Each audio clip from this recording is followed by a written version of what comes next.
Bagaimana sikap orang yang beriman ketika melihat ada teman yang masih percaya hal-hal yang mistis? Mistis itu apa? Mistis itu hal yang tidak kasat mata. Salah satu atau ciri pertama orang beriman yang disebutkan oleh Allah dalam Al-Quran itu apa?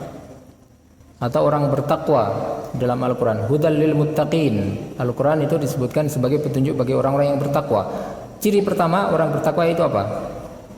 Yang ayat setelahnya, muttaqin itu siapa itu muttaqin? Allah menjelaskan dalam ayat selanjutnya, alladzina yu'minuna bil ghaib, orang-orang yang percaya dengan hal yang ghaib.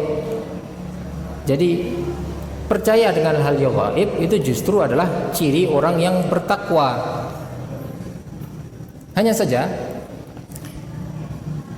apa yang harus kita percaya dari hal yang gaib?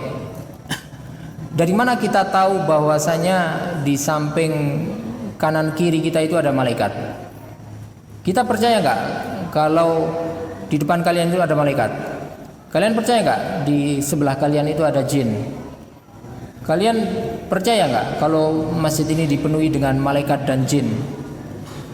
Dari mana percayaan itu berasal? Hal-hal yang gaib itu hanya kita ketahui dari Allah. Kalau Allah nggak memberitahu kepada kita, maka kita tidak akan tahu. Gimana caranya Allah memberitahu kepada kita? Allah memberitahukan kepada kita itu lewat perantaraan nabinya. Nggak mungkin Allah langsung memberitahukan kepada kita, karena Allah mengutus Rasul dan Nabi itu tujuannya adalah sebagai perantara antara kita dengan pencipta kita. Maka yang harus kita percayai dari hal-hal yang gaib itu adalah yang disampaikan oleh Allah melalui perantaraan nabinya. Selain itu, maka itu adalah hal-hal yang bisa benar, bisa tidak.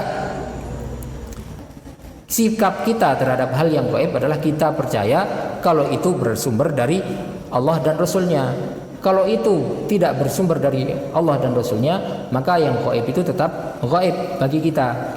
Kita tidak tahu apakah benar atau tidak. Kalau kita percaya hal yang gaib yang tidak diberitakan oleh Allah dan Rasulnya, maka berarti kita tidak percaya kepada Allah dan Rasulnya. Kenapa? Karena Allah SWT dalam Al-Quran menyebutkan alimul ghaibi fala yudhiru ala ghaibihi ahada illa man irtada min rasul.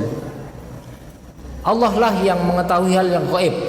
Dia tidak memberitahukan hal yang gaib itu kepada siapapun kecuali kepada orang yang dipercaya oleh Allah dari rasul-rasulnya.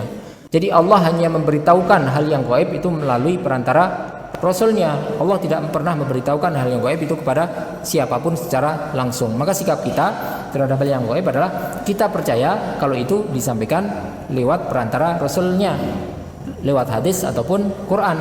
Kalau tidak, maka kita tidak boleh percaya. Kalau kita percaya, berarti kita justru tidak percaya kepada Al-Quran. Karena tadi Al-Quran memberitahukan kepada kita, Allah tidak memberitahukan hal yang gaib itu kepada selain nabinya. Bagaimana sikap kita?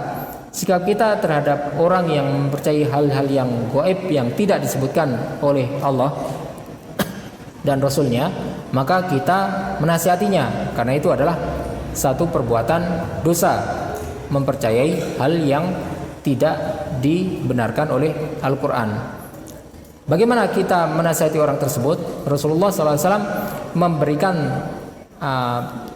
ajaran kepada kita untuk tingkatan nasihat yang kita harus berikan kepada orang lain ketika kita melihat perbuatan salah. Itu adalah yang pertama, man ra'a minkum munkaran falyughayyirhu biyadihi. Kalau kalian melihat kesalahan, kemungkaran, maka rubahlah dengan kekuatan, dengan kekuasaan. Kalau kalian adalah pejabat, maka buat peraturan. Kalau kalian adalah orang tua, anaknya salah, paksa untuk melakukan hal yang benar. Fa illam yastati fa bilisani. Kalau tidak punya kekuatan, maka nasihati dengan lisan, dengan ucapan. Jangan paksa kalau tidak punya kekuasaan, tidak punya kekuatan. Fa illam yastati fa biqalbi. Kalau tidak bisa menasihati secara lisan, misalnya orang itu adalah orang yang lebih tua dari kita, orang yang dihormati, orang yang kita tidak bisa bertemu dengannya, maka cara mengingkarinya adalah dengan hatinya. Hati kita tidak boleh setuju dengan perbuatan yang salah yang dia lakukan tersebut. Ini adalah tingkatan bagaimana kita menyikapi orang yang melakukan perbuatan yang salah. Wallahu a'lam.